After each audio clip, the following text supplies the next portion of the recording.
Hello Pisces, welcome dito sa iyong reading. Real talk reading tong gagawin natin ha. So itong reading na to is meant to reveal kung ano yung mga dapat ma-reveal.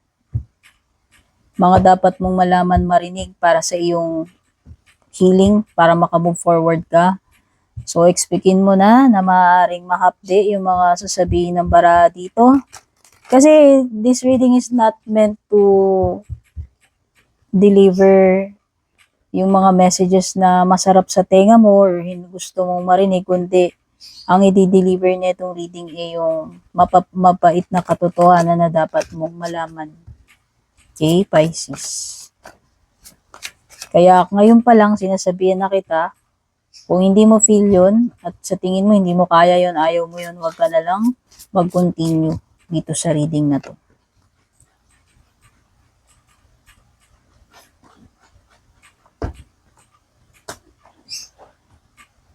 Clap, clap. O ano daw? You're the main character. Start acting like it. Don't let this person control you. Or kung ano man yung nangyayari ngayon dito sa connection ninyo. Ikaw naman ang masusunod eh. Ikaw ang nagki-create ng reality mo. Ikaw ang pave ng path mo.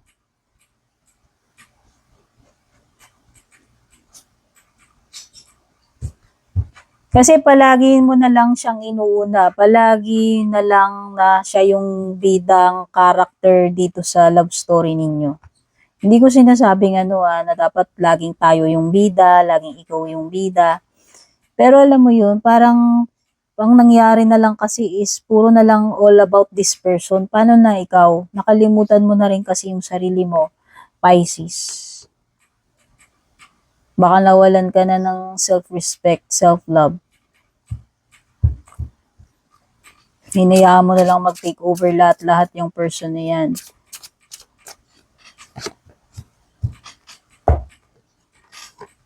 Don't trust chaos. Don't recycle heartbreak like plastic bottles. Stop trying to heal in the same place that broke you. Cycles. You need to break this cycle. Yun yung sinasabi ng Pisces.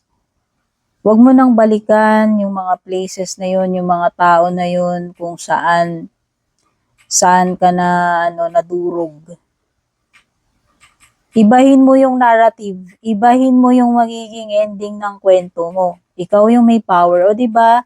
Sabi nga dito, ikaw yung main character, ikaw yung author, ikaw ang magki-create ng susunod na mga ganap sa storya mo eh. So putulin mo na yung mga pattern na yan. Kung saan ikaw ay na broken heart.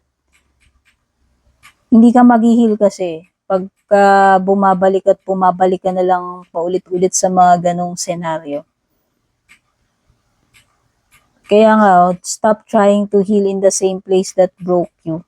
Kung kinakailangan mo nang umalis dyan, umalis ka na para sa iyong ikabubuti, para sa iyong healing, maka move forward ka na. Ayan ikaw ang magpapalaya sa sarili mo eh. At dito sa mga cycles na to, or a never-ending story na yan, ito na yung escape plan mo dapat eh.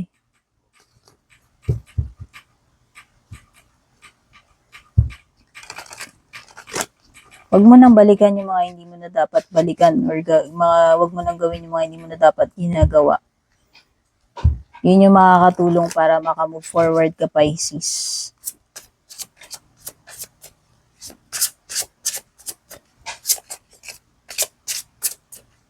Huwag mo nang balikan yung mga masisalimuot na yan. Chaos. Palayain mo yung sarili mo sa ganyan. Vanished while meditating, mind fog, awareness collapse.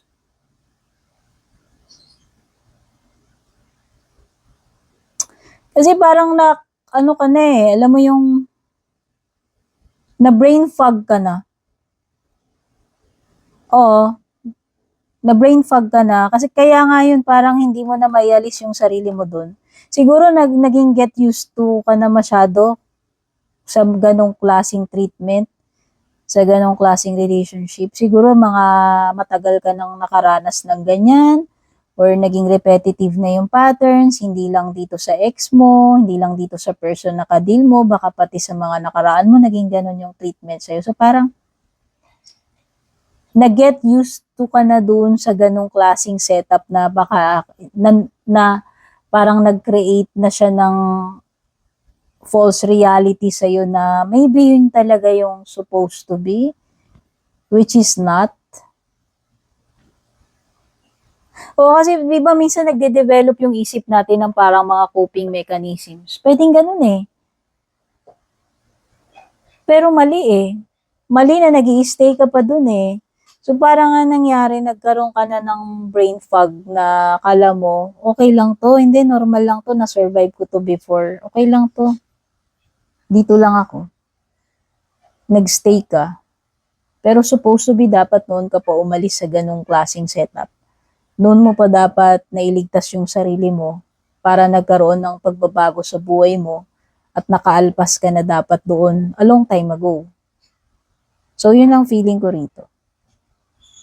And parang nagkaroon na ng pero nakikita ko itong card na to is an awakening. Kasi magkakaroon ka na ng awareness dyan.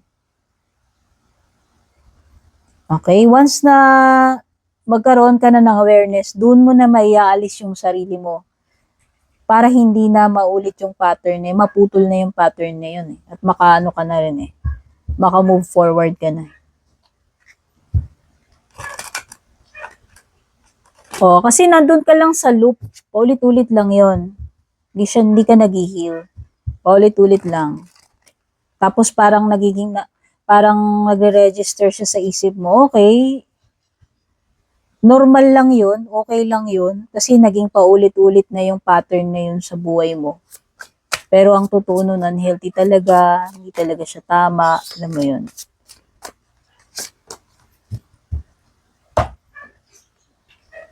The Empress, Taurus or Libra energy.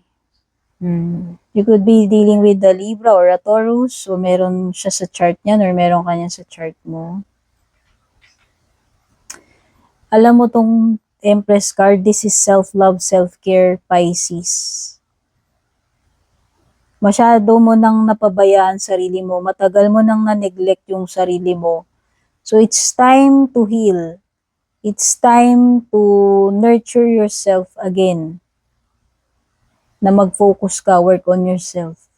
Palayain mo na yung sarili mo dito. Alagaan mo muna yung sarili mo. I-regain mo muna, i-rebuild mo muna yung sarili mo, Pisces. And then pwede ka na uling lumabas para mag-accept ng bagong love. Pero unahin mo muna yung mga sinabi ko sa'yo. Healing. Okay?